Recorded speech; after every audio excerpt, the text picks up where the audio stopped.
conscious. One great Scottish writer, echoing an earlier one.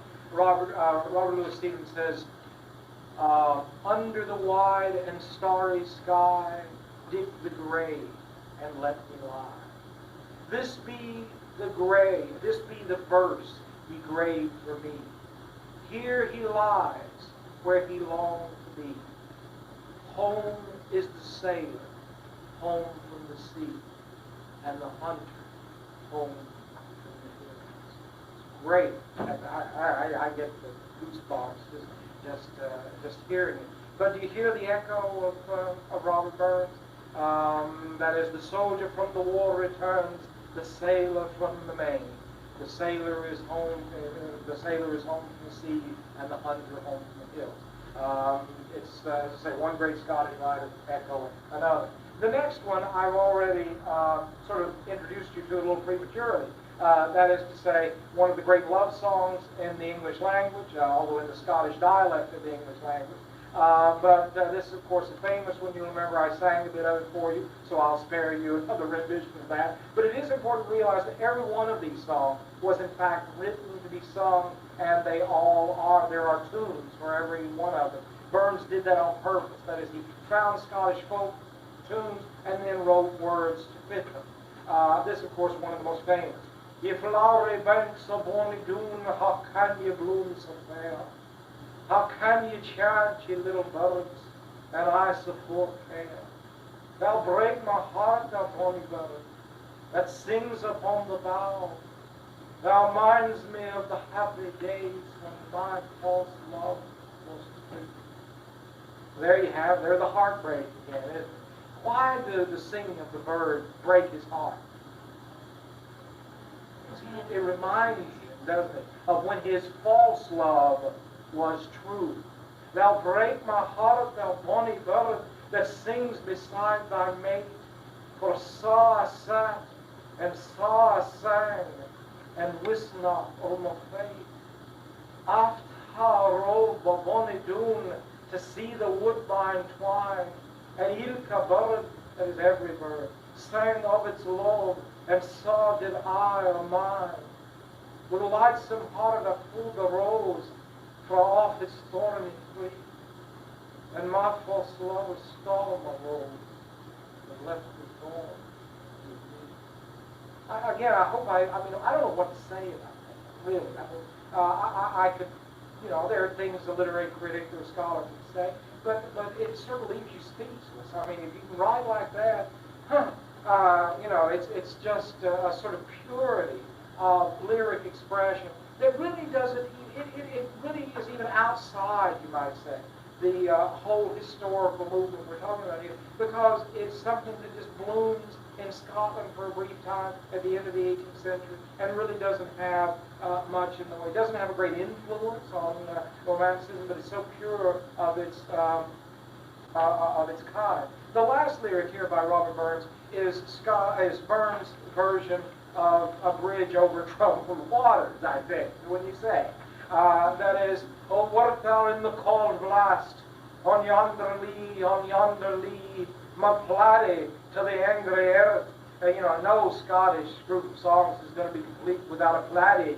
That is basically plaid, the kilt, the cloak, that you wear in plaid. And what's he going to do? My plaidie to the angry earth. Angry earth means basically to the angry part of the heavens where the storm is coming from. I'd shelter thee.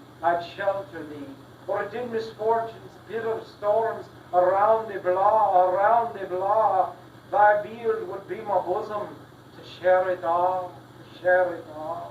If the storm comes, my plaid cloak will be around you. If misfortune comes, then my bosom will protect you from whatever it is there to share it all.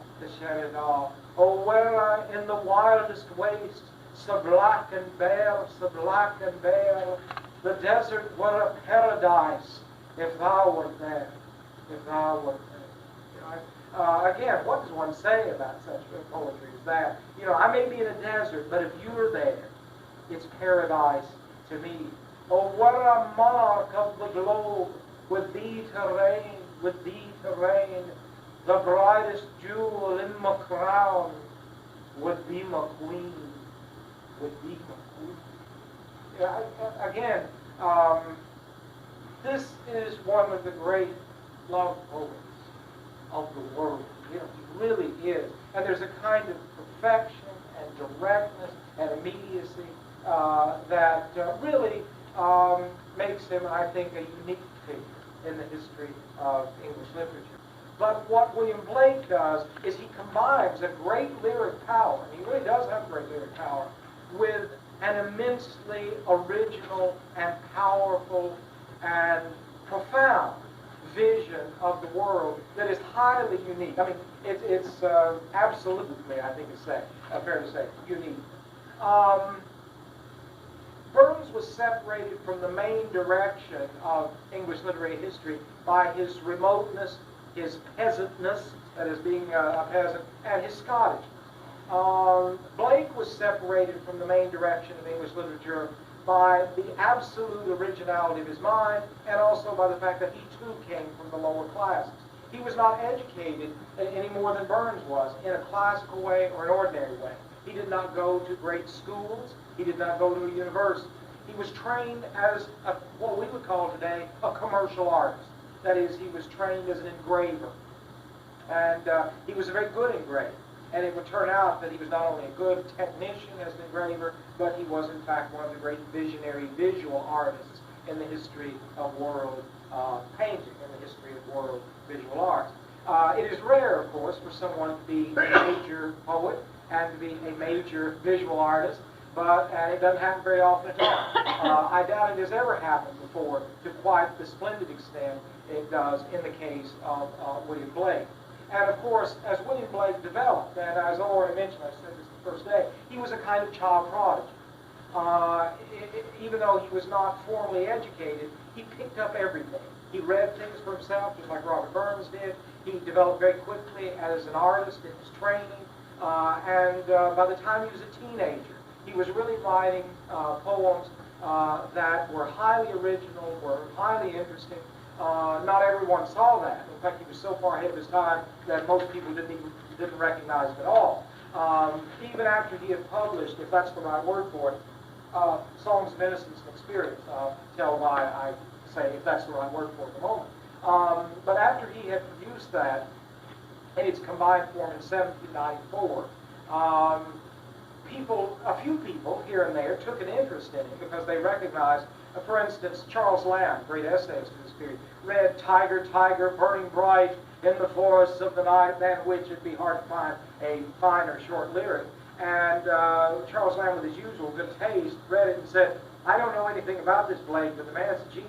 I can tell just that one poem indicates that, and he's quite right about that, of course. But when he mentioned that to a friend of his, Robert Southey, who was a writer of the time associated with Wordsworth and Poe, Southey decided he would go and visit William Blake. And he went and visited him, but after he came back from the visit, he wrote in his notebook, went to see the poet Blake, a madman, or a genius, or both, was what he wrote in his notebook. And maybe there's something, I don't think Blake was a madman at all, but he was so different in the way that he saw things that he must have seemed that way to a lot of people.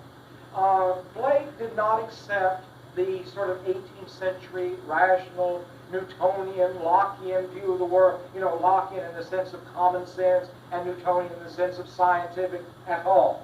In fact, on the contrary, he was convinced that the real world, the true world, is the world that we perceive with our creative imagination. And that, in fact, it is the creative imagination that is the real instrument of truth in the human mind, not the scientific reason at all. He thought that was purely a kind of absurdity that had developed in the sort of rational 18th century, and that it needed to be fought at every turn. And he would devote himself to a large degree throughout his life to fighting that general tendency. You could almost guess from what I've been saying that Blake is a consciously and determinedly revolutionary figure, and he really was. So revolutionary, in fact, that most people couldn't even understand what he was saying. But in fact, if you had bought stock in Blake's reputation, in his own day, you could have got it for nothing. If you had bought stock in Blake's reputation, I'm thinking that's sort of joke, a sort of stock market joke here, you get the idea. If you had bought stock in Blake's reputation, even in the 1830s, right after his death, you could have got it for nothing. If you bought stock in his reputation in the 1860s and 1870s, by then a few people had begun to realize what a great figure he was. So you might have to pay a little bit more. But if you held on to that stock until about 1940, 1950, 1960, you could have sold it back for about 10,000 times what you had bought it for, because by that time, what we have here is a unique phenomenon. And that is a poet who was virtually unknown in his own time, who was largely unknown for 100 years after his death, who eventually has become one of the most important figures in the history of English literature. It's a very strange thing. It doesn't happen very often. It really doesn't. I know Hollywood is always telling us, you know, about the romantic artist who's not appreciating his own time, and then finally is appreciated years after he dies. It happens about once every 1,000 times. It's very rare. Most great writers are recognized in their own time. I know that's a great disappointment, because we would all like to think that we write our things and nobody will read them, but finally posterity will come and discover us. It almost never happens that way, folks. I'm sorry that it doesn't. But in Blake's case, he's the one exception that, as we say, proves the rule. It really did happen in this case. Why would he be such a revolutionary? Well, partly, of course, it has to do with his own unique, powerful imagination. He said, I have to develop my own way of seeing things, lest I become the slave of another man's vision. And that sort of spirit is obviously a kind of rebellious spirit. But also, keep in mind,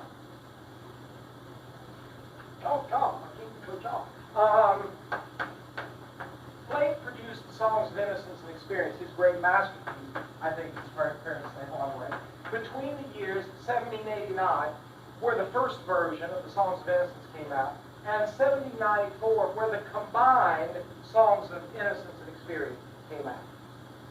Did those dates mean anything generally? Anybody? I mean, anyone know what else was happening in 1789? These are exact dates. Well, that was in the background. The French Revolution. And that is exactly these dates. And in 1789 is the beginning of the French Revolution, and by 1794 it was largely over and Napoleon was on the rise and all the rest. Now, why is that important? Because the French Revolution is essentially the political wing of the Romantic movement. That is to say, the French Revolution is the political embodiment of the changes that are taking place at this point in culture, in feeling, in attitudes, and values, just as the development of Romantic literature is expressing that in poetic and literary terms. In fact, William Hazlitt, again, an important critic of his time, said once that lyrical ballads is very simple. It's simply the French Revolution in poetry. Well, there's an element of truth in that. What I would say is it is the French Revolution in poetry, but Songs of Innocence and Experience is even more the French Revolution in poetry. And the fact that it happens literally, to the very day virtually, parallel to the French Revolution, says it all. By the way, you shouldn't be too surprised to learn that William Blake would eventually write a poem that it deals with the French Revolution, specifically with the French Revolution. So he is a revolutionary poet coming at a revolutionary moment in human history, and he embodies to a very large degree this romantically revolutionary spirit. He does that not only in terms of the content of what he says, but especially in the form of what he says. By training. He was a poet by genius. When he decided to do this, he basically conceived of it in totally revolutionary form as well as totally revolutionary content. And basically the idea was that he would produce a small book in which the text of his poems would be not printed, but engraved.